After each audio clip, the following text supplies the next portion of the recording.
الحمد للہ نحمدہ ونستعینہ ونستغفرہ ونؤمن بہ ونتوکل علیہ ونعوذ باللہ من شرور انفسنا ومن سیئات اعمالنا من یہدہ اللہ فلا مضل له ومن یضللہ فلا ہادی له ونشہد ان لا الہ الا اللہ وحدہ لا شریک له ونشهد أن سيدنا ونبينا ومولانا محمدا عبده ورسوله أرسله بالحق بشيرا ونذيرا صلى الله تعالى عليه وعلى آله وأصحابه وبارك وسلم تسليما كثيرا كثيرا أما بعد قال الله تبارك وتعالى في القرآن المجيد فأعوذ بالله من الشيطان الرجيم بسم الله الرحمن الرحيم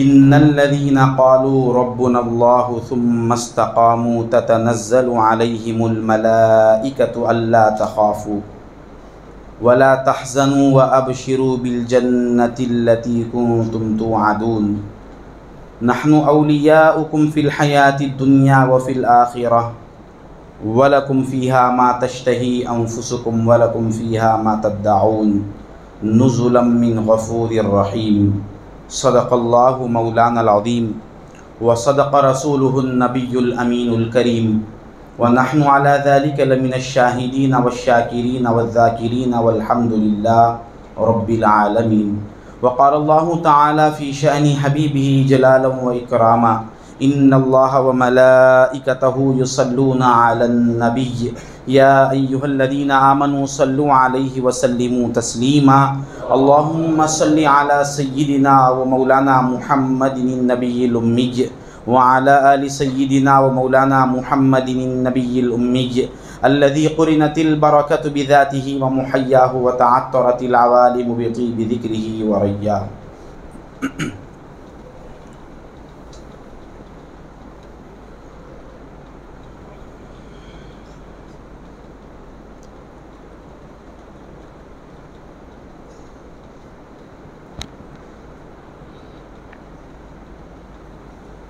السلام علیکم ورحمۃ اللہ وبرکاتہ۔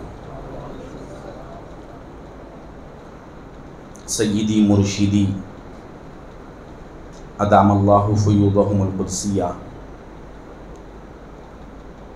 واجب الاحترام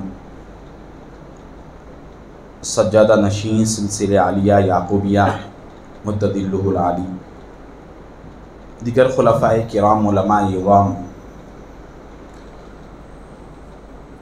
برادران راہ طریق، اللہ جل شأنہ وعم نوالہ کا بے انتہا شکر ہے کہ اس نے ہمیں سرکار دو جہاں صلی اللہ علیہ وآلہ وصحبہ وسلم کے امت بابرکہ میں پیدا فرمایا اور ہمیں اس پیدائش پر بے انتہا فخر عظیم عنایت فرمایا۔ ساتھ ہی ساتھ اللہ نے ایک ولی کامل کی نسبت سے ہمیں مالا مال فرمایا۔ اسی نسبت کا طفیل ہے کہ آج ہم اس 6 روزہ تجدید ایمان و احسان کے جلسے میں شریک ہیں۔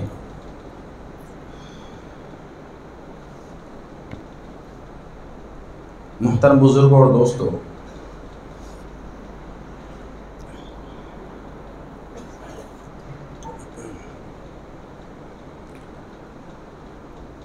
اسلام کی سب سے بڑی دلیل اور اتھارٹی قرآن کریم ہے۔ قرآن کریم سے بڑھ کر کوئی دوسری دلیل نہیں ہے۔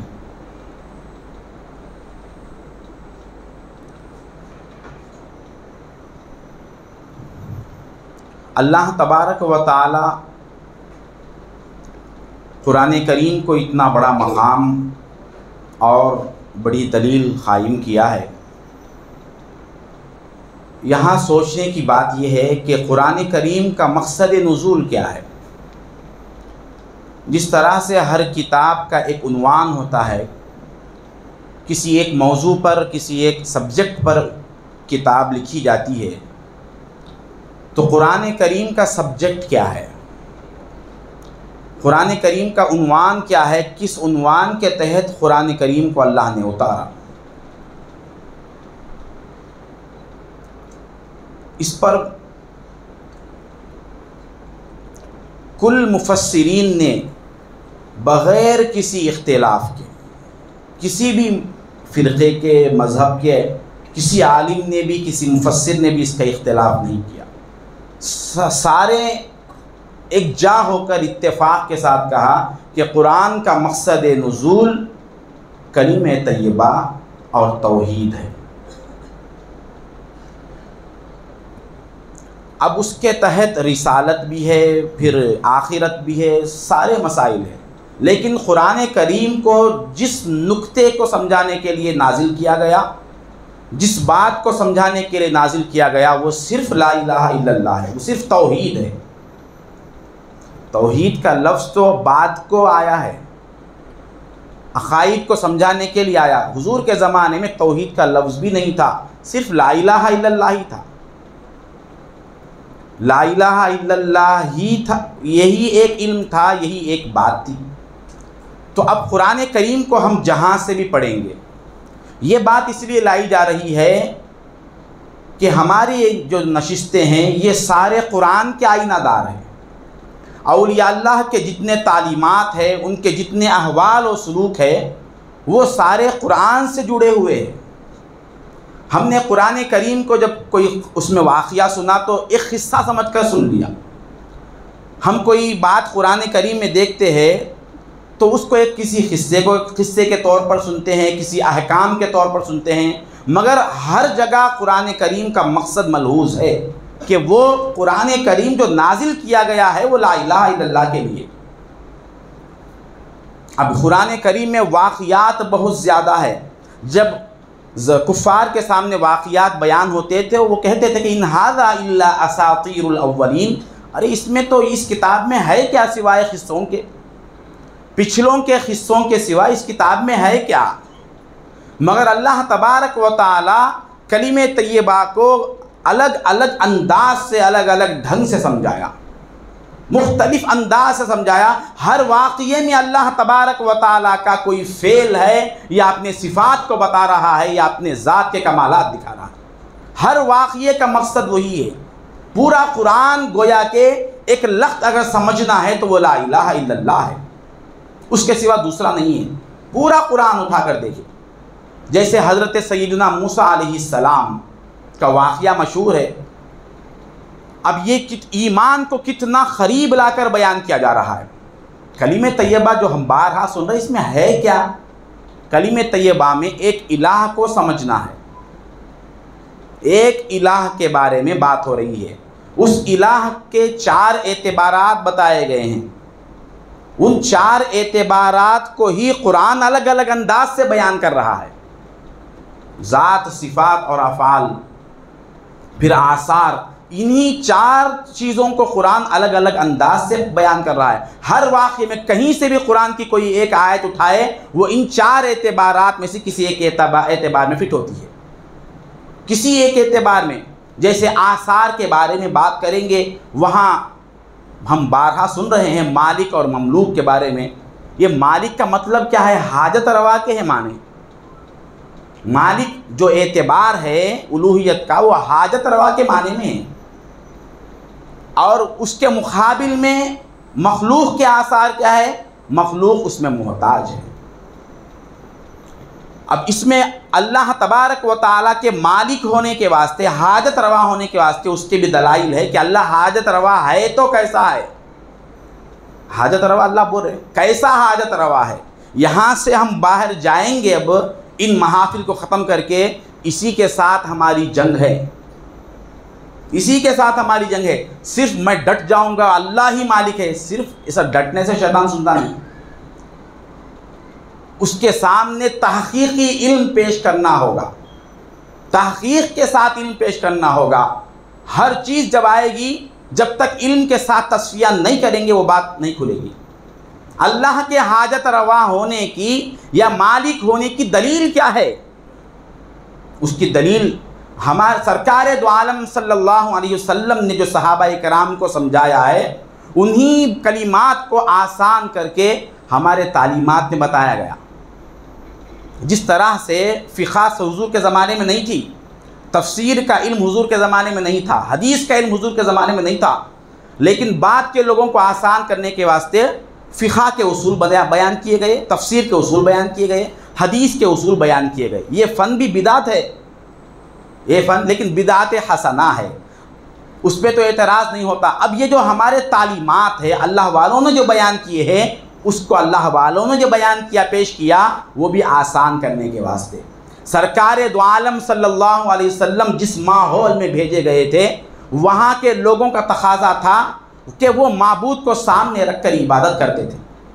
وہ یہ جو جتنے بت تھے ان کے سامنے ان کو معبود بنا کر رکھے تھے۔ حضور نے ان سے پوچھا کہ یہ تمہارے معبود ہے تو کیسے ہیں؟ سرکار دو عالم نے ڈائریکٹ پہلے قرآن پیش نہیں کیا، یہ یاد رکھیں، کیونکہ جن کے سامنے قرآن پیش کیا جا رہا تھا وہ قرآن پر ایمان ہی نہیں لائے تھے، قرآن پر ایمان ہی نہیں لائے تھے۔ ان کے عقلوں کو پہلے حیرت میں ڈالا اور ان کے فہم کو عاجز کیا، اس کے بعد کلمہ طیبہ کو پیش کر کے قرآن کریم کو آخر میں تائید میں لایا۔ انہوں نے کہا کہ یہ جس کی عبادت کرتے تم اس کی عبادت کیوں کرتے ہو؟ تو انہوں نے جواب دیا کہ یہ ہمارے حاجت روا ہے۔ معبود کا معنی قاضی الحاجات لیتے تھے، حاجتوں کو پوری کرنے والا۔ اب ہم جو اللہ کی عبادت کرتے ہیں کیوں کرتے ہیں؟ عادت میں کرتے ہیں، عادت میں کرتے ہیں۔ بھائی مسلمان ہو نماز پڑھنا ہے، یہ اس تقاضے کو سامنے لے کر نہیں کرتے۔ وہ یہ کہہ رہے ہیں کہ عبادت جس کی جاتی ہے وہی ہوتا ہے جو حاجت روا ہے، یہ ہمارے حاجت روا ہے اسی لیے ہم اس کی بات کرتے ہیں۔ حضور نے پوچھا ذرا ثابت تو کر دو کہ حاجت روا ہونے کی دلیل کیا ہے، ان کو تم کس بیس پر حاجت روا کہہ رہے ہو؟ تو وہ خاموش ہو گئے۔ یہ پہلی جو لاجک انہوں نے پیش کی کہ معبود قاضی الحاجات، حاجتوں کو پورا کرنے والا ہوتا ہے۔ جو حاجت روا ہوتا ہے بندہ اس کے سامنے خود بخود گر جاتا ہے، اس کے سامنے خود بخود عاجز آ جاتا ہے۔ حاجت روا کے سامنے ٹہرتا ہے تو اس کا جسم، اس کا دل، اس کا سب کچھ اس کے سامنے جھک جاتا ہے، بولنے کی ضرورت نہیں ہے۔ وہ اس کی عبادت اور پرستش کیے بغیر رہ نہیں سکتا۔ عبادت کے لیے کسی کو جو فضائل سناتے ہیں، یہ فضائل سنا کر عمل کی طرف دعوت دینا اور عبادت کی طرف دعوت دینا یہ کوئی کارگر نہیں ہے۔ اس کو معبود کا، حاجت روا کا پتہ دیا جائے تو پھر وہ خود معبود کے قدموں میں جا کر گرتا ہے۔ حضور نے یہ سامنے رکھا، حضور نے پیش کیا، ٹھیک ہے میں جس حاجت روا، حضور نے فرمایا ٹھیک ہے ہم حاجت روا کے چند اصول بیان کریں گے، ان اصول کے تحت تمہارے معبود اگر ہے تو ہم بھی تمہارے معبودوں کی عبادت کریں گے۔ دلیل پیش کی، حاجت روا جو ہے اس کا خالق ہونا ضروری ہے۔ ہمارے سلسلے کے تعلیمات، پھر قرآن آیا ہے اس کے بعد، خالق ہے، وہ خالق ہونا ضروری ہے اور اس کا مالک ہونا ضروری ہے، رازق ہونا ضروری ہے، حاکم ہونا ضروری ہے۔ جب تک یہ تین اصول کسی کے اندر پائے نہیں جاتے وہ حاجت روا نہیں ہو سکتا، جو حاجت روا نہیں وہ معبود نہیں ہو سکتا۔ اب انہوں نے دیکھا جس بت کو بھی لا کے رکھے پہلے ہی مسئلے میں وہ نکل گیا۔ خالق ہونا ہے، وہ خالق ہی نہیں ہے، اس کے خالق تو ہم ہیں، ہم اپنے ہاتھوں سے بنا کر اس کی پرستش کر رہے ہیں۔ یہی حضور کہہ رہے ہیں کہ یہ جو تم اب پرستش کر رہے ہو، تم کس کی پرستش کر رہے ہو؟ تم ایسے معبود کی، ایسے بت کی پرستش کر رہے ہو جس کو تم نے بنایا ہے، اور میں ایسے معبود کی طرف دعوت دیتا ہوں جس نے تمہیں اپنے دونوں ہاتھوں سے بنایا ہے۔ فرق بہت اتنا ہے۔ پھر فرمایا اگر وہ خالق ہے تو اس کا مالک ہونا لازم ہے۔ جو خالق ہے وہی مالک ہے، جو مالک ہے وہی رازق ہے، جو رازق ہے وہی حاکم ہے۔ یہ ہمارے آثار کی تعلیم ہے۔ قرآن بیان کر رہا ہے والذین اتخذوا من دونه آلہۃ لا یخلقون شیئا وهم یخلقون ولا یملکون لانفسهم ضرا ولا نفعا ولا موتا ولا حیاتا۔ قرآن بھی یہی بتا رہا ہے، انہی اصول کو قرآن بتا رہا ہے۔ سرکار دو عالم تعلیمات قرآن سے ہٹ کر اللہ والوں کا کوئی ایک عمل اور تعلیم نہیں ہے۔ یہ آیتیں اب یہ سوچ کر چھوڑ دیے کہ اس زمانے کی بات تھی، اس زمانے میں چونکہ بت تھے اسی لیے حاجت روائی کا مسئلہ آیا، اب تو ضرورت نہیں ہے۔ سرکار دو عالم صلی اللہ علیہ وسلم نے ہرگز بت کی طرف اشارہ کر کے نہیں فرمایا۔ وہ جس کی بھی تم عبادت کرنا چاہتے ہو، جو بھی تم جس کو بھی حاجت روا بنانا چاہتے ہو، اس کے لیے یہ اصول رکھو کہ وہ خالق ہو، وہ مالک، خالق ہوتے وہ خود بخود مالک ہے، وہ پیدا کرا تو خود مالک ہو گیا۔ اب مالک کو خود اپنے ملک کی فکر ہوتی ہے، پھر وہ رازق خود بخود ہے اس کا۔ اپنی ملک کی چپل بھی ہے تو ہم کہاں رکھے، ہمارے ذہن و فکر میں ہے۔ اللہ تعالیٰ انسان مالک نہیں ہے، مگر اس کے اندر مالک ہونے کی ایک کیفیت فطرت رکھا، فطرت اللہ التی فطر الناس علیہا۔ یہی فطرت انسان کے اندر اس لیے رکھا کہ اے وہ انسان، میں مالک کیسے ہوں یہ سمجھانے کے لیے یہی فطرت میں تیرے اندر ڈال رہا ہوں کہ تو ادنا سا ہوتے ہوئے، وہ چپل تو بنایا نہیں خریدا ہے، خریدنے کے باوجود بنایا نہیں، خریدنے کے باوجود تیرے اندر اس کی کتنی فکر ہے، اس کی حفاظت کی فکر ہے، اس کے گم ہو جانے کی فکر ہے، اس کو تو محفوظ رکھتا ہے، وہ تیرے علم میں ہے، تو اس کو نہیں بھولا۔ حالانکہ تو بنایا نہیں، جو بنایا ہے اپنے دونوں ہاتھوں سے وہ کب اپنے ملک سے انجان ہو سکتا ہے، وہ کب اپنے ملک کو بھول سکتا ہے۔ ہم کو اللہ تعالیٰ اولاد دیا، کیوں اولاد دیا اللہ تعالیٰ؟ بارہا ہم شیخ سے سنیں، بیویوں کے بارے میں فرمایا وَمِنْ آیَاتِهِ أَنْ خَلَقَ لَكُم مِّنْ أَنفُسِكُمْ أَزْوَاجًا۔ یہ جو بیویاں تمہیں دی جا رہی ہے یہ کیا ہے؟ یہ اللہ کی نشانیاں ہیں، ٹٹولو ان میں۔ جو رابطہ تمہارا بیوی کے ساتھ ہے، تمہارا اور بیوی کا، وہی رابطہ تمہارے پروردگار سے ہے۔ یہاں آنے کے بعد جس طرح تمہیں اپنے حاکم ہونے کا خیال ہے، بیوی تو سودے کا لسٹ دے کر بے فکر ہو جاتی، پیسے ہے نہیں، کوئی تعلق نہیں۔ یہ جو اللہ تبارک و تعالیٰ اولاد کے اندر باپ کے مالک ہونے کا احساس رکھا اور باپ کے ضرورتوں کو پورا کرنے کا، حالانکہ ایسا نہیں ہے، یہ شعور دلانے کے لیے کہ یہی کیفیت سمجھو، تم اس کو پیدا نہیں کیے، تم اس کی ٹانگ بنائے نہ بال بنائے، اس کے باوجود اس کا اتنا خیال ہے کہ تم اس کو فراموش نہیں کر سکتے۔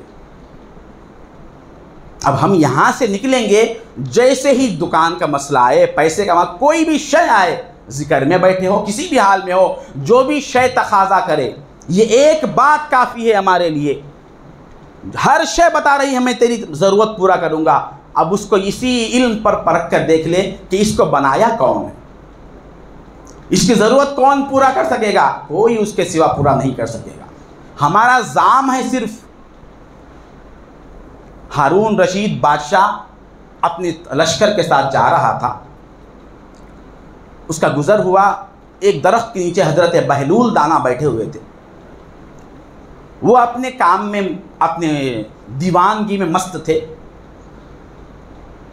اس حال میں دیکھا کہ یہ کپڑے کوئی خاص نہیں ہے، بال بھی بکھرے ہوئے ہیں۔ سپاہی کو بھیجا، جاؤ ان سے پوچھو کہ حال ایسا ہے، کچھ ضرورت ہو تو پوچھو، میں ان کی ضرورت پوری کر دوں۔ اب یہ بادشاہ سپاہی کے انداز میں واقعہ نہ سنے، بلکہ یہ اپنے ذات پر لا کر دیکھے۔ ہر شے یہ کہہ رہی ہے میں تمہاری ضرورت ہے تو پوری کر دوں۔ بادشاہ نے بھیجا، وہ بہلول دانا کے پاس آیا، کہا کہ بادشاہ آج، اے بہلول، آج تمہاری قسمت کھل گئی۔ کہا کہ وہ کون سی قسمت ہے جو آج کھلی میری؟ کہا کہ بادشاہ خود تمہیں پوچھ رہا ہے کیا ہونا ہے مانگ۔ تو کہا کہ جاؤ تمہارے بادشاہ کے پاس پوچھ کے آؤ، اس کے پاس ہے کیا جو مجھے دے سکے، کون سی کیفیت تھی؟ فوراً قلب راغب نہیں ہوا، ارے بادشاہ کچھ بھی مانگ لیں گے، کچھ بھی فلاں ضرورت ہے، فلاں ضرورت ہے، اس کے پاس ہے کیا پہلے وہ بتاؤ، اس کے بعد میں مانگ لوں گا۔ کتنی پراپرٹی ہے، کتنا پیسہ ہے، یہ معلوم ہو جائے تو میں آسانی سے مانگ لوں گا۔ یہ سنا تو بادشاہ کو غصہ آیا، وہ اتر کر آیا، کہا کہ اے بہلول کس سے بات کر رہے ہو؟ معلوم ہے میں کون ہوں؟ میری بادشاہت کہاں تک ہے؟ میری بادشاہت کہاں تک ہے؟ اس کے بادشاہت کے بارے میں یہ لکھا گیا ہے ہارون رشید کے کہ اگر کوئی تیز رفتار سوار کرتا ہوا 3 دن کے لیے سفر کرتا ہی رہے تب بھی اس کی ملک اور سلطنت کی حد ختم نہیں ہوتی۔ اس سے کہہ رہے ہیں معلوم ہے میری بادشاہت کیا ہے؟ کہا کہ ٹھیک ہے میں خود جائزہ لے کر دیکھ لیتا ہوں۔ اے ہارون، ذرا یہ تو بتا، اگر تو کسی شکار کے پیچھے شکار کرتا ہوا نکل جائے اور تو شکار کرتا ہوا اتنا دور نکل جائے کہ تیری سلطنت بہت پیچھے ہو گئی، اب تو بالکل پردیسی ہو گیا، اجنبی ہو گیا، ایسے میں تجھے سخت پیاس ہو گئی، پیاس کے مارے تو بے چین ہو جائے، اور اس وقت کوئی تجھے آ کر پانی پیش کرے اور وہ پانی کے بدلے میں تیری آدھی سلطنت پوچھ لے تو کیا کرے گا؟ کہا کہ ہاں بالکل آدھی سلطنت دے کر وہ پانی حاصل کر دوں گا، کیونکہ اس وقت پانی نہیں پیا تو میں پھر واپس جا کر کون سی سلطنت کروں گا۔ اتنا محتاج ہے انسان، اس کی حقیقت سامنے لا کر رکھ دیے، کہا کہ ایک پانی کے لیے تو آدھی سلطنت دے دے گا، اچھی بات ہے، اگر وہ پانی پینے کے بعد تیرا پیشاب رک جائے، جو پانی پیا ہے وہ پیشاب بن کر باہر نکلنے نہ پائے، اور کوئی حکیم تجھے نسخہ یا دوا دیتے ہوئے یہ شرط اور قیمت لگا دے کہ آدھی سلطنت کے عوض میں تجھے دوا دوں گا، تو کیا کرے گا؟ کہا کہ دے دوں گا۔ کہا کہ اے بادشاہ، تو کس ملک کا بادشاہ ہے؟ تو جس بادشاہت پر اکڑ کے میری حاجت روائی کے لیے اتر آیا اور مجھے میری ضرورتوں کو پورا کرنے کا تو نے وعدہ کیا، اور تجھے اغماض ہے کہ میری ضرورت پورا کرے گا، ذرا تیری سلطنت تو دیکھ لے، تیری سلطنت سارے سلطنت کی حیثیت اس پانی کے ایک پیالے کے برابر ہے جس کے پینے کے لیے تو نے آدھی سلطنت کو لٹا دیا، اور جس کو نکالنے کے لیے آدھی سلطنت کو لٹا دیا۔ یہ تیری بادشاہت ہے۔ کتنے پانیاں پی رہے آج صبح سے شام تک؟ اگر پیشاب کتنے، ہر مسلمان جو کلمہ پڑھا ہے، جو کلمے کے فکر اور علم میں ہے، جو اس کا شاغل ہے، وہ ہزاروں بادشاہ سے بڑا بادشاہ ہے، وہ بادشاہ وقت ہے۔ اب مولا کو ساتھ رکھنے کے بعد انسان بادشاہ ہوتا ہے دوست، ورنہ بادشاہت کیا ہے؟ بادشاہت تو بیٹھنے کے انداز میں، پہن اوڑھنے کے انداز میں نہیں ہے، جو الہ کو اپنے اندر و باہر رکھتا ہے، اپنے قلب و نظر میں رکھتا ہے، جب خلق کو دیکھتا ہے تو اس کی محتاجی کو پہچانتا ہے، اور اس کی صورت سے حاجت روا کیسے حاجت پورا کر رہا ہے وہ بھی دیکھتا ہے، جس شے کو بھی دیکھتا ہے۔ کافر بھی کاروبار کرتا ہے، مسلمان بھی کاروبار کرتا ہے۔ ارے جب اللہ حاجت روا ہے تو یہ کاروبار کیوں کر رہا؟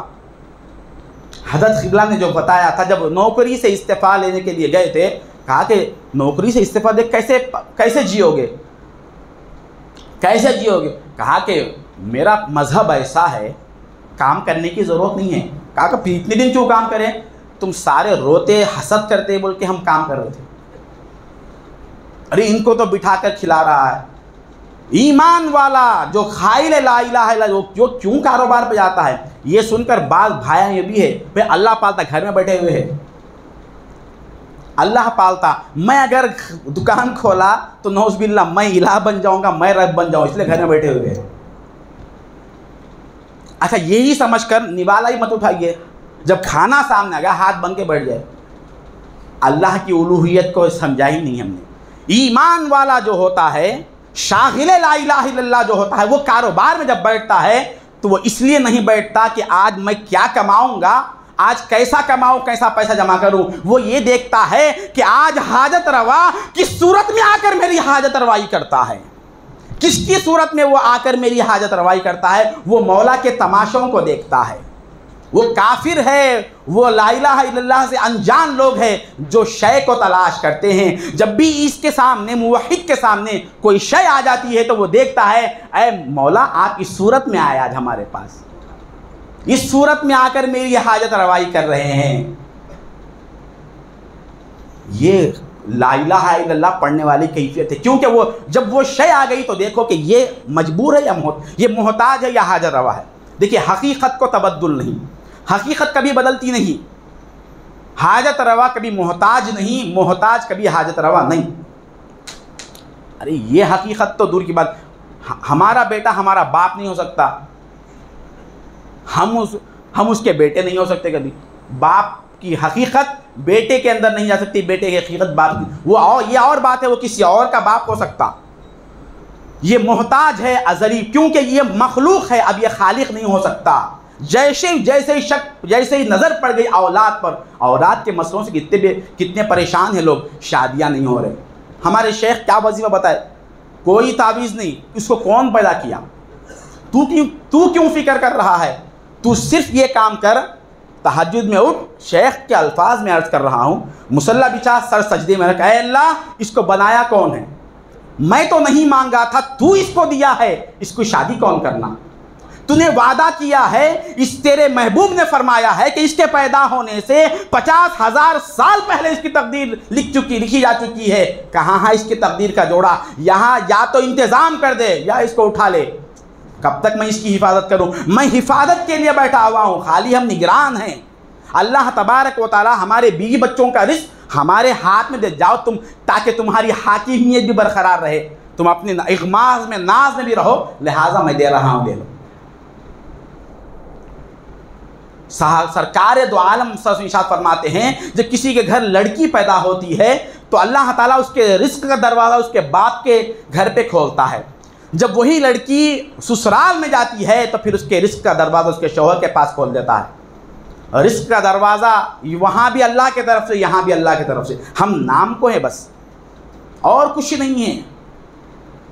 تو محترم دوستو، یہ ہمارا سلوک اور یہ ہمارا اللہ والوں نے جو احوال بتایا ہے عین سرکار دو عالم صلی اللہ علیہ وسلم کے تعلیمات ہے۔ حضور نے بتایا یہ تمہارے قاضی الحاجات ہے، اگر حاجت روا ہے تو سب ثابت کر دو کہ یہ کیسے حاجت کو پوری کر رہے ہیں، یہ تمہاری ضرورت کیسے پوری کر رہے ہیں۔ یہ مخلوق ہے، یہ خالق نہیں ہے، تو پھر مملوک ہے، مالک نہیں ہے۔ یہ رازق بھی تمہارے نہیں ہیں، یہ تمہارے رازق بھی نہیں، تو پھر ان کی پرستش کیوں کرتے؟ خاموش ہو گئے وہ لوگ، جواب نہیں دے سکے۔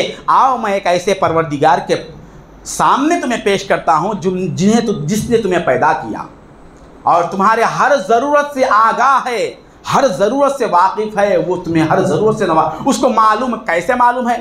صرف ہم یہ سمجھیں ہم پیسے جما لیے، کچھ محنت کر لیے، سب کی دھن صرف پیسے پہ ہے۔ نوٹ آتے ہی جو کیفیت خلق کو ملی ہے، الہ کے احساس سے، اس علم کے احساس سے وہ کیفیت نہیں ہے۔ مثال کے طور پر اگر ہم گوشت خریدنے کے لیے جائیں، پہلے دیکھ لیتے کہ پیسے ہیں، جس کے پاس ہے وہ خرید سکتا ہے، ٹھیک ہے۔ اگر وہاں پر جو بکرا جو گوشت خریدنے گئے ہیں اس کو وہاں پر کون لا کے رکھا؟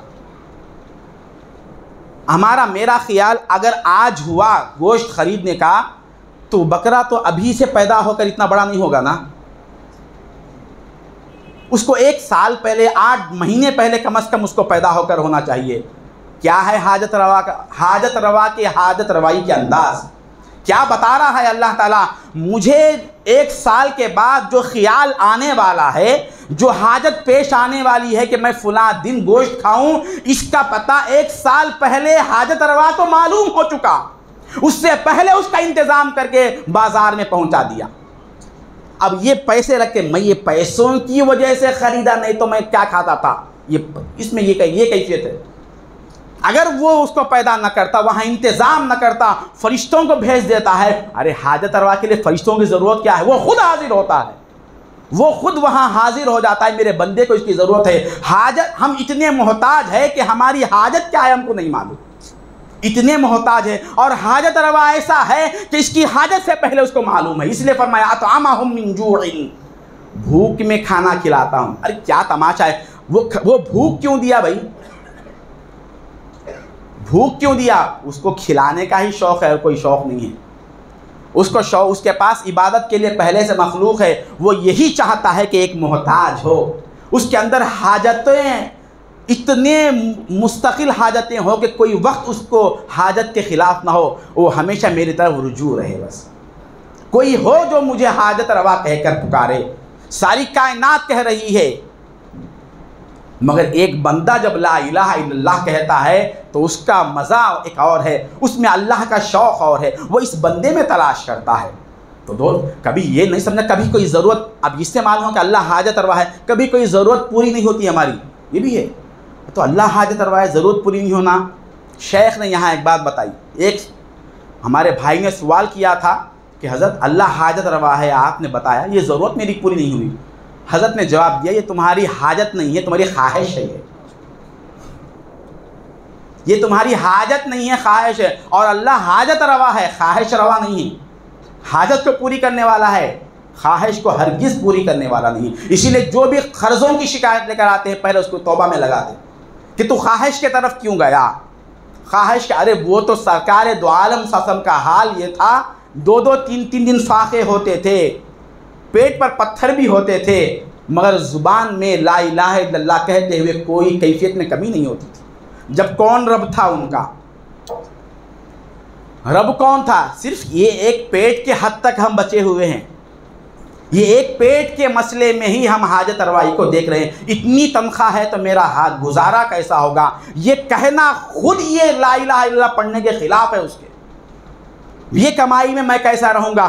تنخواہ کو، اپنی زندگی کو، حاجتوں کو جوڑ دیا ہم نے۔ اگر یہی ہوتا مٹا دے اسلام کی تاریخ کو۔ کیوں گئے ہیں 313 1000 کے سامنے؟ کیا کرنے کے لیے گئے تھے؟ وہاں حال کچھ یہ تھا۔ حضور نے اس لیے فرمایا اے میرے صحابہ، تم ایک ایسے دور میں ہو، تم ایک ایسے ماحول میں ہو کہ تمہارے پاس 2 3 دن کا فاقہ بھی ہے، مگر اس کے باوجود تمہیں تمہارے رب کے بارے میں ذرا برابر بھی عقیدہ خراب نہیں ہوا۔ ایک زمانہ ایسا آنے والا ہے لوگوں کے پاس 10 سال کے کھانے کا انتظام رہے گا، پھر بھی انہیں اپنے رب پر یقین نہیں ہوگا۔ اختیار نہیں، حضور یہ زندگی گزار کر بتائے ہیں، کھا کر اللہ کو الحمدللہ نہیں کہے، فاقے رہ کر بتائے تاکہ تم کھا کر الحمدللہ رب العالمین کہو۔ خندق کی جب جنگ تھی، سرکار دو عالم صلی اللہ علیہ وسلم کے پاس وہ بہت مصروف ہو گئے تھے صحابہ، کھانے کو وقت نہیں تھا، ایک نماز بھی قضا ہو گئی تھی عصر کی۔ جنگ خندق میں اس وقت آیت نازل ہوئی حافظوا علی الصلوات والصلاۃ الوسطی، کھانے کے لیے کوئی موقع بھی نہیں تھا۔ سرکار دو عالم صلی اللہ علیہ وسلم کے ایک صحابی حضرت ابو عبیدہ حاضر ہوتے ہیں، بھوک سے بے چین ہو گئے اور آ کر سرکار دو عالم صلی اللہ علیہ وسلم کی خدمت میں اپنے جھبے کو اٹھاتے ہیں اور بتاتے ہیں یا رسول اللہ، ایک پتھر میرے پیٹ پر ہے، کب تک صبر کریں؟ کب تک صبر کریں؟ ایک پتھر میرے پیٹ پہ ہیں۔ سرکار دو عالم صلی اللہ علیہ وسلم نے کچھ جواب نہیں دیا، اپنا جھبا اٹھا کر بتایا تو 2 پتھر پیٹ پر ہے۔ یہ دیکھا حضرت ابو عبیدہ جو کدال لے کر آئے تھے، جنگ خندق کھودی جا رہی تھی، وہ فوراً پلٹ گئے اور عذاب دیدہ ہو گئے، کہنے لگے یا رسول اللہ، جب تک دوسرا پتھر پیٹ پر نہیں لگے گا میں آپ کی خدمت آپ کو صورت نہیں دکھاؤں گا۔ یہ منظر دیکھا حضرت جابر بن عبداللہ انصاری رضی اللہ تعالیٰ عنہ، فقر کو ظاہر بھی نہیں کیا۔ جب آ کر صحابی نے بتایا تو اس کے جواب میں بتایا، یہ بتایا کہ اس وقت حاجت روائی کی کیفیت کیا تھی۔ کھانا کھا کر بھی اللہ کی طرف سے بڑا رزق کریم دیکھ کر بولتے ہیں، بھوک پر رب بولنے کا مزہ کچھ اور ہے۔ حاجت کا مطلب صرف یہ نہیں ہے دوست، رابطہ ہے۔ وہ کس پر خوش تھے؟ حاجت پوری ہونے پر نہیں، حاجت کے ملنے پر نہیں، حاجت روا کے ملنے پر خوش تھے۔ اللہ کے حاجت روا ہونے کا مجھے یقین ہے، بس مجھے یہی کافی ہے، اس جنون میں تھے۔ یہ منظر دیکھا حضرت جابر بن عبداللہ انصاری رضی اللہ تعالیٰ عنہ، وہ دوڑے دوڑے اپنے گھر گئے اور اپنے بیوی کو سارا واقعہ سنایا کہ بیگم، تمہیں معلوم ہے آج سرکار کا حال کیا ہے؟ میں نے 2 پتھر شکم رسول پر دیکھ کر آیا ہوں۔ کہا کہ بہت بڑی بات ہے۔ کہا کہ بیگم ہمارے پاس کچھ ہے؟ کہا کہ ایک چھوٹی سی بکری ہے اور آدھا کلو جو ہے۔ کہا کہ صحابہ تو بہت زیادہ ہے۔ بیوی نے کہا تم جاؤ سرکار دو عالم کے کان میں کہہ دو کہ یا رسول اللہ آپ کے ساتھ 15 صحابہ کی دعوت ہے، ایک بکری ہے چھوٹی سی اور کچھ جو ہے، 15 آدمی ہی کھا سکتے ہیں، کان میں کہہ دو۔ حضرت جابر بن عبداللہ رضی اللہ عنہ گئے اور حضور کے کان میں کہہ دیا یا رسول اللہ 15 آپ کے ساتھ آپ کے قریب جو ہے 15 صحابہ کے لیے میرے گھر میں ضیافت ہے۔ یہ حضور کہنا تھا، کان میں کہنا تھا۔ حضور نے کہا اے انصار اور مہاجرین سب قریب آ جاؤ، آج تم سب کے لیے جابر کے گھر میں دعوت ہے۔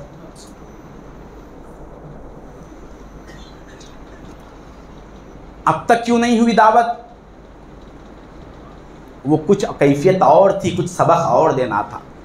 کہا کہ تم سب کے لیے ضیافت ہے، دعوت ہے ہمارے بھائی جابر کے گھر میں۔ وہ کہنے کہ یا رسول اللہ صرف 15۔ حضور نے پھر کہا تم سب کے لیے دعوت ہے جابر کے گھر میں۔ وہ بھاگ کر اپنے بیوی کے پاس گئے، کہا کہ بیگم غضب ہو گیا، تم نے کہا 15 آدمی کی دعوت ہے. حضور نے سارے مہاجر اور انصار کے درمیان اعلان کر دیا. اب کیا ہوگا؟ کیا باخدا ہوتی تھی عورتیں. وہ ایک صنف اگر گھر میں متوکل ہو جائے اس گھر کا نقشہ ہی اور ہوتا ہے. کہا، کاندھے پر ہاتھ رکھا، کہا کیا میرے سرتاج فکر کس بات کی ہے؟ آپ نے کتنوں کی دعوت دی؟ 15 کی. صحابہ کتنے ہیں؟ 1500. 15 کی دعوت تم کرو، 1500 کی دعوت جو دعوت دی ہے وہ انتظام کریں گے. 15 کو تم نے دعوت دی، 1500 کو سرکار نے دعوت دی ہے. ہمیں فکر کی ضرورت نہیں ہے. وہ آ جائے تو کیا کمی ہے؟ وہ اگر آ جائے تو کیا کمی ہو سکتی ہے؟ پورے صحابہ آ گئے. اب سارے 2-2 3-3 دن کے بھوکے ہیں. حضور پاک صلی اللہ علیہ وسلم نے تشریف لایا اور تشریف لا کر فرمایا، اے جابر وہ آٹا کہاں ہے؟ اپنا لعاب مبارک اس میں ڈالا. سالن کہاں ہے؟ اس میں لعاب مبارک ڈالا. کہا کہ آپ کھلاتے جاؤ. روٹیاں بن گئی، پک رہی ہے اور کھاتے جا رہے ہیں. بعض کتابوں میں یہ لکھا ہے کہ بعض صحابہ کہتے ہیں کہ ہم نے 2-2 3-3 مرتبہ بھی کھایا. 1500 سے زائد ہو گئے. اس کا مطلب اب لنگر چلتا گیا. جب وقت شام کا ہو گیا، وہ بکری جو رکھی ہوئی تھی انہوں نے اپنے بہن کی شادی کے انتظام کے لیے رکھی تھی. سرکار دو عالم صلی اللہ علیہ وسلم جب دعوت سے فارغ ہو گئے کہنے لگے، اے جابر جتنی ہڈیاں ہیں وہ جمع کر دو. جب سامنے آئی ہڈیاں، آپ سرکار دو عالم نے قم باذن اللہ کہا، وہ بکری زندہ ہو گئی. اور کہا، اے جابر تمہاری روٹیاں، آٹا تمہارے پاس، دیکھ لو جتنا آٹا انہوں نے تیار کیا تھا وہ آٹا ویسے ہی ہے. جو بکری ذبح کی تھی وہ بکری وہاں کھڑی ہوئی ہے. سب کے پیٹ بھی بھرے ہوئے ہیں. حاجت روائی کی تجلی محمد رسول اللہ کے وجود سے کس طرح ظاہر ہو رہی ہے. بتلا رہے ہیں سرکار دو عالم صلی اللہ علیہ وسلم، تمہاری بکری بھی سلامت ہے. اے جابر تم نے اللہ اس کے رسول پر احسان نہیں کیا. ہم نے تمہاری بکری سے کچھ حصہ لیا، نہ تمہارے آٹے سے کچھ لیا. ہم نے اپنا کھایا، مگر تم پر اللہ اس کے رسول کا احسان یہ ہوا کہ کھانے والے اللہ کے رسول اور ان کے صحابہ ہے، مگر دسترخوان کا انتخاب تمہارا ہوا ہے. تمہارے دسترخوان پر اللہ کے رسول کھائے ہیں، تم پر خود الٹا احسان ہم نے کیا ہے. یہ پہلے کیوں نہیں بتایا؟ سرکار دو عالم درس دینا چاہتے تھے، بتلانا چاہتے تھے کہ اللہ تبارک و تعالیٰ کی حاجت روائی کیسی ہوتی ہے تصرف اور اختیار اتنا، مگر حال یہ ہے کہ آقا دو جہاں ہمیشہ فخر و فاقہ کی زندگی پسند کی ہے. اللہم احشرنی، اللہم احیینی مسکینہ و امتنی مسکینہ واحشرنی فی زمرۃ المساکین یوم القیامہ. اے اللہ مجھے مسکین بنا کر دنیا میں رکھ، میری موت بھی مسکینی کی حالت میں آئے، قیامت کے دن بھی مجھے غریبوں میں اٹھا.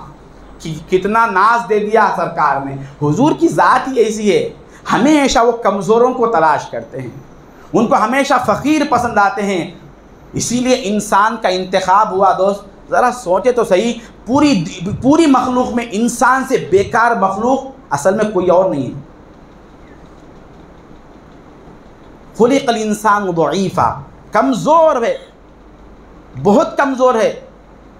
کوئی بھی جانور پیدا ہونے کے بعد ایک دن بھی نہیں ہوتا اسی دن اپنے رزق کو تلاش کر لیتا، اس کو خود بخود شعور آ جاتا. مرغی کا بچہ بھی پیدا ہوتا ہے، چوزا نکلتا ہے تو اٹھتے ہی وہ خود بخود چلنے شروع کر دیتا. مرغی اپنے بچے کو ابھی ہاتھ پکڑ کر نہیں چلائی. انسان کے بچے کو چلنا سیکھنے کے لیے 2 سال مکمل ہو جانا، 2-3 مہینے تک کروٹ بدلنا نہیں آتا انسان کو. اتنا کمزور انسان پیدا ہوا. کیا بات ہے، اتنے کمزور انسان کو اللہ کہہ رہا ہے وَلَقَدْ كَرَّمْنَا بَنِي آدم، اے آدم کے بیٹے عزت تجھ کو ہے کائنات میں. وَحَمَلْنَاهُمْ فِي الْبَرِّ وَالْبَحْرِ، تو اپنے حیثیت میں کیا ہے کیا نہیں، مگر ہم تجھ کو اٹھا کر پھرتے ہیں. کیوں ملا یہ مقام؟ کیونکہ سرکار دو عالم نے اس لباس کو پسند فرمایا تھا، انسانیت کو حضور نے پسند فرمایا، اس لیے اس کا مرتبہ بڑھ گیا. تو بات ہم یہ عرض کر رہے تھے کہ حاجت روا اللہ کیسے ہے یہ ہمیں سمجھایا جا رہا ہے. یہ ایمان کی چیز ہے. نمازیں برابر ہے، ٹوپی داڑھی سب سلامت ہے، وہ حاجت نماز میں ہی خیال آ رہا ہے یہ کام کیسا ہوگا، یہ فکر مند کیوں ہے؟ جو بھی چیز آ گئی اس کو فکر میں ڈالنے کے واسطے یہ بے فکر ہو جانا تھا۔ یہ بے فکری اس کے اندر کیوں نہیں آئی؟ کیونکہ اس کو حاجت روا نہیں ملا۔ اب اللہ تعالیٰ کی حاجت روائی کا ایک رنگ دوسرا یہ ہے کہ اللہ تعالیٰ ربوبیت کی تجلی کے ساتھ حاجت روا بنا۔ مزہ تو یہاں آ گیا، ربوبیت کی صورت لے لیا۔ بھئی کوئی ہم کو کھانا ڈالے اس کا انداز الگ رہتا، ماں اپنے ہاتھ سے کھلاتی ہے تو ممتا جو مل جاتی ہے اس کا انداز الگ ہوتا ہے۔ ماں کے نوالے کی بات الگ ہوتی ہے، دوسرے نوالے کی بات الگ ہوتی ہے، ممتا آ گئی۔ اللہ تبارک و تعالیٰ جو حاجتیں پوری کر رہا ہے وہ ربوبیت کی صورت سے۔ اس کا مطلب یہ ہے، یہ بات کیوں بتائی جا رہی ہے کہ ربوبیت جب آتی ہے تو وہ یہ نہیں دیکھتا کہ مسلمان ہے یا کافر ہے، یہ ادنا ہے یا اعلیٰ ہے، یہ نہیں دیکھتا، بس میرا مربوب ہے، ہمارے نگاہ میں ہے یہ مسلمان، یہ کافر، یہ دشمن، یہ دوست، یہ اچھا، یہ خراب۔ وہ جب بھی اپنی مخلوق کو دیکھتا ہے یہ میرا مربوب ہے، یہ میرا مرزوق ہے، یہ میرا مملوک ہے، میں اس کو نہیں کھلاؤں تو کون ہے اس کے لیے؟ وہ گناہگار کو بھی نہیں دیکھتا۔ اس میں مسلمانوں کے لیے درس ہے، ارے وہ ایک معمولی سے سور کو، کتے کو محروم نہیں کرتا، کیا اس کے بندے کو، اس کا نام لینے والے کو وہ چھوڑ دے گا؟ اس کی حاجت روائی نہیں کرے گا؟ اور مسلمان ہے کہ جس طرح غیر کافر اور مشرک رزق لے رہے ہیں، مسلمان بھی ویسا رزق لینا چاہتا ہے۔ کیا فرق ہے مسلمان کے رزق حاصل کرنے میں، کافر کے رزق حاصل کرنے میں؟ بہت بڑا فرق ہے۔ حضور والا بارہا 2 دن سے یہ آیت پڑھ رہے ہیں، وہ 2 دن سے بتا رہے ہیں کہ جو ایمان والا ہوتا ہے، حقیقی ایمان والا، اولئک هم المؤمنون حقا جس کو کہا ہے، اس کا مقام کیا ہے؟ لہم درجات عند ربہم ومغفرۃ ورزق کریم۔ اللہ تعالیٰ ساری کائنات کا رازق ہے، از فوق الارض تحت الثری، ہر کیڑے کا بھی اللہ تعالیٰ رازق ہے، رب ہے، سب کو رزق دے رہا ہے، اور مسلمان کو بھی کیا اسی برتن میں دے رہا ہے؟ ہرگز نہیں۔ مسلمان کی شان تو اور ہے۔ فرق اس میں یہ ہے کہ جتنے ذی جان اور جتنے کافر اور مشرک ہے وہ اپنے رزق کو تلاش کرتے ہیں، مومن حقیقی کا کمال یہ ہے کہ اس کا رزق اس کو تلاش کرتا ہے، اس کا رزق اس کو تلاش کر کے اس کے قدموں میں آتا ہے۔ اب جو ہم یہاں بیٹھے ہوئے ہیں، صبح کے ناشتے کس کو فکر ہے؟ اب کیا پکائیں گے صبح، کیسا ہوگا، فکر ہے۔ یہ 6 دن کے ٹریننگ میں، تربیت میں یہ بھی ایک حصہ ہے۔ صبح میں کھا لیے، دوپہر کی فکر کس کو ہے؟ جو انتظام کرنے والے ہیں، خیال ان کو ہے کہ کیا انتظام کرنا۔ جنہوں نے ہم کو دعوت دیا یہاں پر ان کو فکر ہے، ہم تو مست اے سی چلا کے بیٹھے ہوئے ہیں، ہمیں تو کوئی فکر نہیں ہے، چائے کی فکر نہیں ہے، چائے بنا کر لانا ان کو ہوگا۔ یہ کیفیت بعد میں کیوں نہیں رہی؟ اللہ تبارک و تعالی جو رب بن کر حاجت روائی کر رہا ہے، مطلب رب کا مطلب وہ فاعل حقیقی بن کر حاجت روائی کر رہا ہے، یعنی ایک محبت کا صیغہ اس میں آ گیا کہ میں تمہیں خاموش نہیں چھوڑتا۔ گناہ گار ہے، سیاہ کار ہے، گناہوں کو رزق سے کوئی تعلق نہیں، گناہوں کو حاجتوں سے کوئی تعلق نہیں، ورنہ صبح سے شام تک جو غافل ہے اس کو نیند کیسے آتی تھی؟ نیند کیسے آتی؟ اس کو غافل بھی سو رہا ہے، ذاکر بھی سو رہا ہے، اللہ تعالیٰ دونوں کا حاجت روا ہے، اس نے کبھی بھی تمیز نہیں کی، مگر جو سمجھا ہے وہ کامیاب ہے۔ جیسا کہ یہ بات بتائی گئی تھی، تم مالک سمجھو نہ سمجھو وہ مالک ہے، تم رب سمجھو نہ سمجھو وہ رب ہی ہے اس کے باوجود۔ حضرت سیدنا ابراہیم علیہ السلام کا دستور تھا کہ آپ جب بھی کھانا کھاتے اکیلے نہیں کھاتے تھے، کسی مہمان کو لاتے تھے، کسی مہمان کو لاتے تھے۔ ایک دن جو ہے بہت عرصہ ہو گیا، کوئی مہمان نہیں ملا، آپ باہر نکلے، شاہراہ پہ آ گئے تو ایک بوڑھا شخص، انتہائی بوڑھا شخص نظر آیا، دیکھتے ہی اس کے قریب گئے، کہا کہ تم میرے گھر مہمان بن جاؤ۔ یہ جتنے اللہ والے ہیں، انبیاء ہیں، یہ سب سخی ہوتے تھے، یاد رکھیں۔ کیوں سخی ہوتے ہیں؟ ایمان والے کے اندر سخاوت خود بخود ہوتی ہے، بخیل ایمان والا نہیں ہو سکتا، جس کے اندر بخل ہے اس کے ایمان کا درجہ خود بخود گھٹ جاتا ہے۔ کیونکہ یہ جو ایمان والا ہے وہ سخی اس لیے ہوتا، وہ اپنے جیب سے نہیں کھلاتا، دسترخوان اس کا ہوتا ہے، مولا کے بارگاہ سے منگا کر کھلاتا ہے اپنے مہمان کو۔ اس کا کمال یہ ہوتا ہے، اسی لیے سرکار دو عالم سب سے بڑے سخی تھے، انبیاء بھی سخی تھے۔ وہ مہمان کو اس لیے تلاش کر رہے، کیوں تلاش کر رہے تھے؟ اللہ تعالیٰ اس کے رزق کو میرے دسترخوان سے کیسا کھلاتا ہے میں دیکھنا چاہتا ہوں۔ مہمان کو پکڑ کر لائے، دسترخوان تیار ہوا، اس کے سامنے کھانا پیش کر دیا، اور پہلا لقمہ اٹھانے لگا تو اس کا ہاتھ پکڑ لیا، کہنے لگے اللہ کا نام لے کر کھا۔ کہا کہ کون اللہ؟ اب بسم اللہ بول کر کھا۔ کہا کہ میں نہیں جانتا، میں تو آگ کی پرستش کرنے والا ہوں، میں مجوسی ہوں، میں کسی اللہ کو رحمان کو نہیں جانتا۔ حضرت ابراہیم علیہ السلام کو جلال آیا، کہنے لگا اٹھ جا میرے دسترخوان سے۔ وہ نوالا چھوڑا اور بڑے غصے سے بے عزتی محسوس کیا اور وہاں سے نکل گیا۔ وہ ابھی گیا ہی نہیں تھا، جبرائیل علیہ السلام آئے، اے خلیل اللہ، اللہ سلام کہتا ہے، اللہ کہتا ہے کہ آپ نے اس کے بندے کو دسترخوان سے کیوں اٹھا دیا؟ کہا کہ جبرائیل یہ تو اللہ کا نافرمان ہے، نافرمان ہے، وہ اللہ کا نام، میں اس کو اللہ کے نام نہ لینے کی وجہ سے، اللہ ہی کے وجہ سے میں اس کو اٹھا دیا تھا۔ کہا کہ اے ابراہیم وہ 70 سال کا ہو گیا، آج تک میرا نام نہیں لیا، مگر کسی دن میں اس کو بھوکا نہیں رکھا، اور آج ایک مرتبہ تم نے نام لینے کو کہا اور وہ نام نہیں لیا تو اٹھا دیا تم نے۔ کہا کہ جاؤ اس کو بلا کے لاؤ۔ کس کو پابند بنا دیے؟ خلیل، اپنا خلیل ہے۔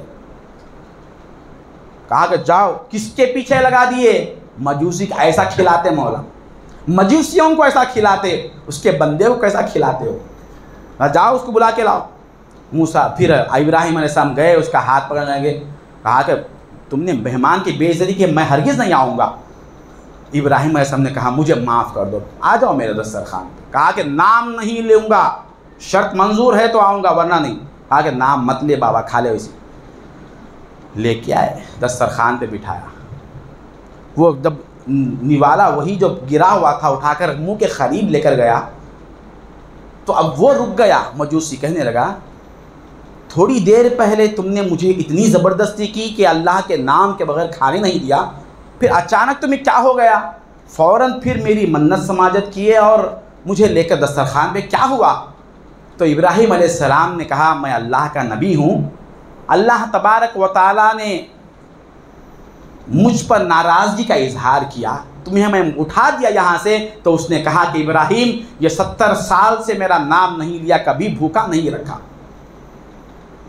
اس نے کہا مجھے بھی یاد نہیں ہے کہ میں آج تک کبھی بھوکا سویا بھی ہوں یا نہیں۔ ہاں وہ جو تمہیں بات کہا ہے میرے بارے میں اس نے سچ کہا ہے، میں کبھی بھوکا نہیں سویا۔ اسی پروردگار نے مجھے جھنجھوڑ کر کہا کہ ایک مرتبہ نام نہیں لیا تو اس کو کیوں آ سے اٹھا دیے؟ 70 سال سے نام نہیں لیا مگر میں اس کو رزق دیتا ہی رہا۔ میں نام لینے والا ہے یا نہیں لینے یہ نہیں دیکھتا، میں اس کو برابر دیتا ہوں۔ یہ سنا، کہا کہ میرا رب وہ ہے جو مجھے رزق دینے میں اپنے نام کے لینے کی کوئی طمع بھی نہیں رکھتا، وہ مجھ سے کوئی غرض بھی نہیں رکھتا کہ یہ کرو گے تو میں یہ کروں گا، کوئی معاہدہ نہیں۔ ارے رزق میں معاہدہ اور حاجت روائی میں معاہدہ نہیں ہے دوست، عقیدے میں معاہدہ ہے۔ تم اگر یہ نماز نہیں پڑھو گے تو رزق نہیں دوں گا، تم اگر ایسا نہیں کرو گے تو میں ایسا کروں گا۔ یہ نہیں فرمایا میں حاجت روا ہر حال میں ہوں، میرا رب ایسا ہے۔ ہائے افسوس میں ایسے رب کا نام 70 سال سے بھولا بیٹھا تھا، جو ہر نوالا اس کا تھا، اس کو میں بھول گیا۔ میری کیسی زندگی تھی یہ کہہ کر چیخ مارا، اس کی روح نکل گئی۔ کہا کہ ابراہیم اللہ کی طرف سے وحی آیا، ابراہیم کیوں تم نے میرے ربوبیت کی رحمتوں کو بیان کیا؟ تم کیوں اس کے سامنے بیان کیا؟ مجھے معلوم تھا اس کی کیفیت یہ ہے، اس کو میرا پتہ نہیں معلوم تھا، اگر پتہ معلوم ہو جاتا تو اس کی کیفیت ہوتی تھی۔ اس کو جب میرا پتہ مل گیا ہے میں کیسا پروردگار، کیسا حاجت روا ہوں، تو اے ابراہیم مجھے بھی پسند نہیں آیا کہ وہ تمہارے دسترخوان پر کیوں بیٹھے۔ میں بھی یہ ارادہ کر لیا تھا کہ یہ تو ابراہیم کے دسترخوان پر بیٹھنے کے لائق نہیں، یہ تو ہمارے دسترخوان پر بیٹھنے کے قابل ہے۔ میں اس کو اسی لیے اپنے پاس بلا لیا تاکہ میں اپنے ہاتھوں سے اس کو کھلاؤں۔ کیا کیفیت آ گئی تھی! ایک معمولی سے مجوسی کو اللہ تبارک و تعالی بے سہارا، بے آسرا نہیں کرتا۔ ہم نام لیوا ہے، محمد مصطفیٰ کے نام لیوا ہے۔ تو دوستو یہی باتیں، ہمارے ایمان اسی کا نام ہے۔ جب حاجت روا اس کا ثبوت ہونا چاہیے۔ شیطان ہزاروں طریقے سے اس کے سامنے، علم پہ، ہمارا سلسلہ علم پہ ہے، صرف مالک ہے بول کر، اور کیسا بھی مالک ہے وہ نہیں چلتا۔ کیسا مالک ہے، کیسا حاجت روا ہے۔ اور پہلی درس یہ ہے ہم محتاج بننا۔ دوست پہلے ہم محتاج بننا۔ کلمہ طیبہ اس بات کے واسطے آیا، کلمہ طیبہ کا مقصد اس بات الہ واحد ہے، ایک الہ کے اس بات کے واسطے ہے، لیکن اس کی ابتدا ہو رہی ہے لا نفی سے۔ نئی کے ذریعے سے کیوں ابتدا ہو رہی ہے؟ نئی میں ہمارا پتہ ہے۔ پہلے تم محتاج بن جاؤ، تمہیں انداز محتاجی آ جائے تو پھر خود بخود تمہارے پاس سب مل جائے گا، پھر خود بخود حاجت روائی کی تجلی تمہارے سے وابستہ ہو جاتی ہے۔ یہ ہم محتاج نہیں بنتے، ہم مربوب نہیں بنتے۔ تو دوستو اللہ تبارک و تعالی، اب یہ تو عام حالات ہے۔ اب جو بات لائی گئی تھی کہ ایک عام مخلوق، جانور ہو یا کافر ہو، وہ رزق حاصل کرتے ہیں تو ان کو تلاش کرنا پڑتا ہے، وہ جاتے ہیں اس کے پاس۔ لیکن ایمان والے کی صلاحیت، اس کا کمال یہ ہوتا ہے رزق اس کو تلاش کرتا ہے، رزق اس کو ڈھونڈتا ہے۔ وہ جب کوئی بندے مومن مر جاتا ہے تو وہ دروازہ جس سے اس کا رزق اترتا تھا وہ روتا ہے، اے اللہ میں اب کس کے لیے رزق اتاروں؟ زمین کے وہ جگہ جہاں پر وہ بیٹھتا تھا، وہ جگہ اللہ کی بارگاہ میں روتے ہیں، اے اللہ جب تک یہ تیرا بندہ بیٹھتا تھا تو رحمتیں ہوتی تھی، میرے اندر ایک ٹھنڈک ہوتی تھی، ہائے افسوس یہاں سے چلا گیا۔ دنیا والے رو کر کیا کریں گے؟ اس سے ایک ضرورت وابستہ تھی اس لیے چلے گیا، اب یہ ضرورت کیسے پوری ہوگی، اس لیے رو رہے دنیا والے۔ اس سے ہم لیتے تھے، یہ چلا گیا، اب کس سے لیں، اس لیے یہ رو رہے۔ اور وہ زمین اس لیے رو رہی ہے، ہمیں اس کے ذریعے سے، اس کی صورت کے لیے ہم سے اللہ رزق دیتا تھا، یہ سوچ کر زمین و آسمان رو رہے اس کے لیے۔ تو بات وہاں چھوڑ کر آئے تھے کہ اللہ تبارک و تعالیٰ ایمان والے کو جو رزق با کرامت دیتا ہے، وہ فکر نہیں کرتا، رزق کی فکر اس کو ہوتی ہے کہ میں کب کیسے پہنچوں، میں کیسے پہنچوں اس کے پاس۔ جیسے اس کی ایک مثال حضور والا نے دی۔ یہ جو عمارت ہمارے سامنے بنی کھڑی ہے، اس کے بارے میں حضور والا نے فرمایا، جب اس کی تعمیر کے لیے چھت ڈالنے کا جو منصوبہ ہوا، کانکریٹ وہاں تیار تھا۔ کیا بتا رہے ہیں اس میں درس؟ حضور والا بھی تشریف فرما تھے، یہاں پر ایک اسکول ہے، نیتاجی اسکول تھا، وہ بھی تعمیر کے مہم میں تھے کہ اچانک ان کا کانکریٹ ختم ہو گیا۔ وہ آ کے کہنے لگے کہ ہمارا کانکریٹ ختم ہو گیا ہے، تھوڑا دے دو ہم واپس لوٹا دیں گے۔ پھر باتیں ہوئی کہ اب کانکریٹ بہت ٹائٹ چل رہا ہے، اگر دے دیں گے تو پھر نہیں ملے گا، بہت ساری باتیں ہوئی۔ حضرت قبلہ سن رہے تھے، حضرت کے دل میں اللہ تبارک و تعالیٰ نے بات ڈالی، کیونکہ پہلے سے رابطہ ہوتا ہے، کہاں سے بات آئی، بات کہاں سے آئی۔ حضرت کے دل میں، حضرت نے فرمایا، حضور والا نے فرمایا کہ میرے دل میں خیال آیا، سرکار دو عالم صلی اللہ علیہ وسلم نے ایک حدیث ارشاد فرمائی کہ حضرت موسیٰ علیہ السلام، حضرت کے دل میں پہلے تو بات آئی کہ کوئی ایک پتھر انتظار میں ہے یہاں لگنے کے واسطے، وہ پتھر چاہتا ہے یہاں آنے کے واسطے، یا یہ جو پتھر ہے اس کو کوئی تڑپ نہیں ہے، اس لیے اللہ تعالیٰ اس کو یہاں سے اٹھا دینا چاہتا ہے۔ کیا بات ہے!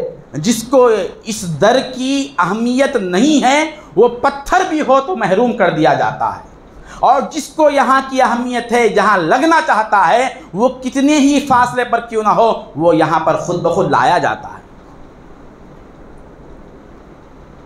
جب بات آئی تو کہا کہ دے دو پتھر دے دو، بے فکر مطمئن ہو کر کہہ دیا کہ دے دو ایک پتھر۔ حضرت قبلہ نے فرمایا وضاحت کرتے ہوئے، میرے دل میں ایک بات آئی تھی کہ سرکار دو عالم صلی اللہ علیہ وسلم ارشاد فرمایا کہ موسیٰ علیہ السلام کے زمانے میں ایک واقعہ ہوا، موسیٰ علیہ السلام ایک راستے سے جا رہے تھے، کہیں پتھر ایک رو رہا تھا، ایک پتھر رو رہا تھا، وہاں پر موسیٰ علیہ السلام رک گئے اور کہنے لگے اے پتھر کیوں رو رہا ہے، کیا بات ہے؟ ایک دور تھا پتھر بھی روتے تھے، اب رونے کی صفت جس کے اندر ہے ان کا رونا ختم ہو گیا، پتھر بھی روتے تھے۔ کہا کہ کیوں رو رہا ہے؟ کہا کہ میں نے سنا ہے کہ اللہ تعالیٰ پتھر کے ذریعے سے جہنم کو روشن کرے، جہنم کو دہکائے گا، کہیں وہ پتھر میں ہی ہوں، اور کبھی ہم نے نہیں سمجھا کہ ہمیں جہنم میں ڈالا جائے گا تو کیا ہوگا؟ اے موسیٰ تم اللہ سے بات کرتے ہو، ذرا میری سفارش تو کر دو کہ مجھے جہنم میں استعمال نہ کرے۔ موسیٰ علیہ السلام اللہ کے بارگاہ میں گئے، منظوری لے کر آ گئے، اے اللہ پتھر ایک رو رہا ہے، وہ ہر رونے والے کی سنتا ہے، پتھر رویا ہے اس کی بات سن رہا ہے۔ کہا کہ ٹھیک ہے، ہم اس پتھر کو آزاد کر دیے۔ موسیٰ علیہ السلام پھر واپس آئے اور کہنے لگے اے پتھر خوش ہو جا، تجھے اللہ جہنم میں نہیں بھیجے گا۔ موسیٰ علیہ السلام وہاں سے نکل گئے، چند دن کے بعد پھر ادھر سے گزر ہوا تو وہ پتھر پھر رو رہا ہے، اے پتھر اب کیوں رو رہا ہے؟ پہلے تو رو رہا تھا کہ تجھے کہیں جہنم میں نہیں ڈال دیا جائے گا، اب تو تجھے معافی کا پروانہ ہو گیا، اب تجھے جہنم میں نہیں ڈالا جائے، اب کیوں رو رہا ہے؟ پتھر نے کہا کہ اے موسیٰ رونے کی اتنی بڑی قیمت ہے کہ پتھر کی بھی درخواست اور سوال قبول کیا جاتا ہے، تو مجھے معلوم ہو گیا رونا وہ چیز ہے کہ پتھر ہو کر بھی اپنے بات کو منوا سکتا ہے، تو پھر روؤں نہ تو کیا کروں، زندگی بھر کے لیے اسی عمل کو اپنا شیوا بنا لیا، رونے سے اتنا کام بنتا ہے تو میں رونے کو لازم کر لیا ہوں۔ حضرت قبلہ فرماتے ہیں مجھے یہ واقعہ، یہ حدیث یاد آئی، کوئی پتھر کہیں سے رو رہا ہے، اللہ اس کی بات کی لاج رکھنے کے لیے اس پتھر کو یہاں سے اٹھا دیا، وہ پتھر خود بخود آئے گا۔ ہم جس پتھر کے اب خدموں کی حال تو بیان نہیں کر سکتے، جس ذات والا کے خدموں میں بیٹھ کر ہے ان کا مقام تو ہم بیان نہیں کر سکتے، جس پتھر کے سائے میں ہم بیٹھ کر ہے وہ پتھر بھی اللہ کی خشیت میں تھا۔ یہاں کے در و دیوار کا وہ عالم اور وہ مقام ہے، یہ با کرامت مقام ہے، یہاں کا رزق با کرامت ہے، یہاں ہر بیٹھنے والا با کرامت ہونا چاہیے۔ تو دوستو بات طویل ہو گئی، جو آیت کریمہ تلاوت کرنے کا شرف حاصل کیا گیا اس کی بات مکمل نہیں کر سکا، یہ وقت ہمارا اختتام کو ہے، صرف یہ مختصر عرض کرنا ہے۔ اصل میں ربوبیت کے بارے میں کچھ بولنے کا تھا، مگر حاجت روائی ایک ایک رنگ ان کا ایسا ہے، جس رنگ میں چلے جائے تو وہ رنگ ختم ہی نہیں ہوتا۔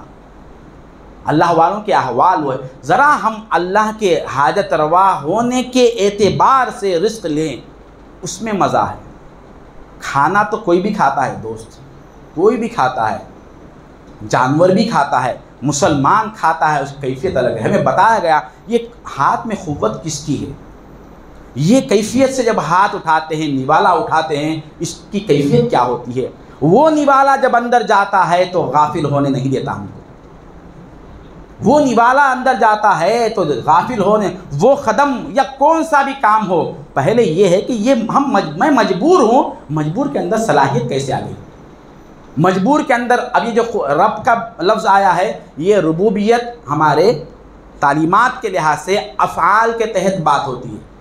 رب کا مطلب فاعل حقیقی ہے، فاعل حقیقی کو رب کہتے ہیں، اور ہم کیا ہے، مفعول ہے، ہمارے اندر کوئی فعل کرنے کی صلاحیت نہیں ہے، مگر فاعل حقیقی مفعول کا اتنا عین بن گیا ہے کہ مفعول یہ سمجھ رہا ہے کہ میں ہی فاعل ہوں، مفعول یہ سمجھ رہا ہے میں ہی فاعل ہوں، فاعل اس طرح سے، ورنہ اس کی تربیت نہیں ہو سکتی۔ اب یہ بتانا کہ اللہ ساتھ ہے تو دکھتا کہاں، اللہ حاجت روا ہے تو پھر یہ شے سامنے کیسے اس میں دیکھوں۔ ایک بات، آخری بات، یہ جو شے کو دیکھ کر، اسباب کو دیکھ کر یہ سمجھ رہے ہیں کہ بھئی یہ شے درمیان میں آ گئی نا، کیسے پہچانوں۔ یہ جو شے یا جو چیز جو سبب یا ذریعہ جس کو ہم اپنے زبان میں استعمال کرتے ہیں، یہ اللہ کے حاجت روا ہونے کا علم دے رہا ہے یا اس سے دور کر رہا ہے؟ ہمارا خیال عقیدہ یہ ہے کہ اس کی وجہ سے، اس صورت شے کی وجہ سے الہ نظر نہیں آ رہا ہے، یہ عقیدہ ہے۔ حالانکہ یہ صورت شے یہ دعوت دے رہی ہے، اے وہ مرزوق ذرا غور سے دیکھ، میں ہی تیرا الہ ہوں۔ یہ جو صورت نظر آ رہی ہے تو صورت کو کیوں کیسے دیکھ رہا ہے؟ ذرا غور سے تو دیکھ، میں الہ ہوں۔ تھوڑا سا پردہ ہے، علم سے وہ پردہ شیخ نے ہٹا دیا۔ وہ شیخ خود بخود بتا رہا ہے اگر میرے ساتھ الہ نہیں ہوتا تو میں یہاں تک تیرے پاس کیسے آتا؟ مثال کے طور پر کوئی پانی پینے والا ہے، پانی ہماری پیاس کو بجھا رہا ہے، یہ ہمارا عقیدہ ہے۔ یہ پانی کو لایا کون ہے؟ وہ پانی یہ خود یہ بتا رہا ہے میں کسی کا بنایا گیا ہوں، میں خود بن کر نہیں آیا۔ شروع کی محفل میں سجاد صاحب نے بتایا تھا جو شے آ رہی ہے ہمارے سامنے، وہ شے سے خود اس شے کی نفی ہو رہی ہے۔ اس شے کے اندر وہ شے الوہیت کا دعویٰ کر رہی ہے اور الوہیت کا درس بھی دے رہی ہے۔ وہ ایک ہی شے ہے، وہ الوہیت کا دعویٰ بھی کر رہی ہے کافر کے لیے، اور علم لا الہ الا اللہ جس کے پاس ہے اس کو الوہیت کا درس بھی دے رہی ہے۔ تو مرزوق ہے، میں بھی مرزوق ہوں، تو محتاج ہے، میں بھی محتاج ہوں، کوئی نہیں ہوتا تو میں تیرے پاس کیسے آتا؟ اتنی تو عقل ہے دوست، کتے کو اتنی عقل ہے، اس کو پتھر پھینک کے مارو، وہ پتھر کو جا کر نہیں کاٹتا، پتھر پھینکنے والے کے پاس آتا۔ اس کو معلوم ہے کہ یہ پتھر کوئی پھینکا تو میرے پاس آیا ہے۔ مار تو پتھر کا لگا ہے، پتھر آ کے لگنے سے خون نکلا، زخم ہوا، لیکن پتھر کو جا کر نہیں کاٹتا۔ کتے کو اتنی تمیز ہے، وہ تمیز اللہ دے کر بتا رہا ہے اے انسان کتے سے تو گزر نہ جا۔ کتے کو معلوم ہے کہ پتھر پھینکنے والا ہو تو پتھر جو ہے آ کر لگتا ہے۔ حضور والا نے اور آسان مثال دے کر بتائی، کوئی گاڑی چلتی ہے، نام تو گاڑی کا لیتے ہیں مگر بغیر کسی چلانے والے کی گاڑی نہیں چلتی۔ کار کا ٹائر بھی تھوڑا مڑا تو دیکھنے والا وہاں علم خود بخود کام کرتا، کوئی اندر سے سٹیئرنگ پھیر رہا ہے اس لیے کار کا رخ بدلا۔ اگر ایکسیڈنٹ ہو جائے، کون ایسا بیوقوف پولیس ہے جو کار کو جو ہے اندر کر دے؟ ایف آئی آر کس پہ بنتا؟ ڈرائیور پہ یا کار پہ؟ پوری اللہ تعالیٰ فطرت اللہ التی فطر الناس علیہا، انسان کی پوری فطرت اللہ تبارک و تعالیٰ اپنے عین بنا کر رکھا۔ ہر جگہ ہم دیکھتے ہیں کہ کوئی کرنے سے ہوا ہے، مگر جب ذات باری کے بارے میں مسئلہ آتا ہے تو میں کر رہا ہوں، اللہ کو فائل ہٹا دیتے۔ نماز میں کیا دیکھنا ہے؟ مولا کو جو دیکھنا ہے، عبادت کا جو ربط ہے کہاں دیکھنا ہے؟ یہ پڑھنے والا یہ ہاتھ کون اٹھایا؟ اگر کیفیت اگر سمجھ میں احساس ہو جائے، ایسا محسوس ہوتا ہے وہ یہ ہاتھ پکڑ کر ہمارا ہاتھ اٹھا رہا ہے۔ یہاں تک تشہد میں بیٹھتے بھی ہیں، انگلی کون اٹھایا ہے دوست؟ یہ انگلی کو کوئی اپنے ہاتھ سے پکڑ کر اٹھایا ہے تو یہ انگلی اٹھی ہے، ورنہ اس کے اندر صلاحیت کیا ہے؟ یہ بات حضور والا نے، میں یہ حضور والا سے یہ جب سنا تھا، تم تشہد میں جب بیٹھے ہو تمہاری انگلی تمہارا الہ پکڑ کر اٹھا رہا ہے، ورنہ تمہاری انگلی اٹھنے کے لائق نہیں ہے۔ اشہد اللہ الہ الا اللہ کہنے کے بعد یہ انگلی تمہارا رب اٹھایا ہے۔ مدھو گارڈن پروگرام میں جلسہ ہو رہا تھا، میرے والد تھے، میں آ کر ایسے چھوٹے بچے جیسے بیٹھ جاتے، میں آ کر بیٹھا تھا۔ میں اس وقت میری عمر کچھ 7 سال کی تھی۔ اس وقت حضور والا یہ عرض کر رہے، ارشاد فرما رہے تھے، وہ مجھے اس وقت یہ بات کان میں آ گئی، مجھے محفوظ رہ گئی، اب مجھے وہ بات یاد آئی ہے۔ حضرت اس وقت فرما رہے تھے، کچھ کم و بیش 25 سال کا عرصہ، اس سے زائد عرصہ ہو گیا، ایسے درس ہمارے سامنے ہو رہے ہیں، بالکل ہمارے قلب کو الہ سے رنگا جا رہا ہے۔ تو دوستو، وہ آیتیں جو پڑھی گئی ہے اس کی طرف جانے سے قاصر ہوں، ہم اپنے آپ کا جائزہ لیں۔ جب کوئی شے آ جائے سامنے، ظاہراً معاملہ جو بھی کرے، قلب اس سے متاثر نہ ہو، قلب اس سے متاثر نہ ہو۔ کسی کی تنخواہ بڑی ہے، مانو ان کی تنخواہ لاکھ روپے، ایسا اس کا دل متاثر ہی نہیں ہوتا۔ مومن کا حال یہ ہوتا ہے کہ تنخواہ کتنی بڑی ہو، کوئی کتنا بڑا بھی گھر بن لے، اس کے دل پر کوئی اثر نہیں ہوتا۔ کیوں؟ یہ اس کا مالک ہی نہیں ہے، یہ خود محتاج، کتنا بڑا بادشاہ بھی ہو جائے وہ اللہ کے سامنے انتم الفقراء الی اللہ محتاج ہی ہے۔ میں اپنے بات کو ختم کرتے ہوئے اللہ پاک سے دعا کرتا ہوں کہ اللہ جو کچھ کہا گیا سنا گیا عمل کی توفیق عطا فرما، ہمارے حال پر رحم و کرم فرما، تیرے محبوب کا صدقہ، تیرے محبوب کے محبوبین کا صدقہ عطا فرما، ہمارے شیخ کو دنیا عالم میں ممتاز و معزز و مکرم فرما، کا سایہ ہمارے سروں پر تادیر باصحت و سلامتی قائم و دائم فرما۔ تجھے واسطہ ہے تیرے حبیب پاک صلی اللہ علیہ وسلم کا، وآخر دعوانا الحمدللہ، السلام۔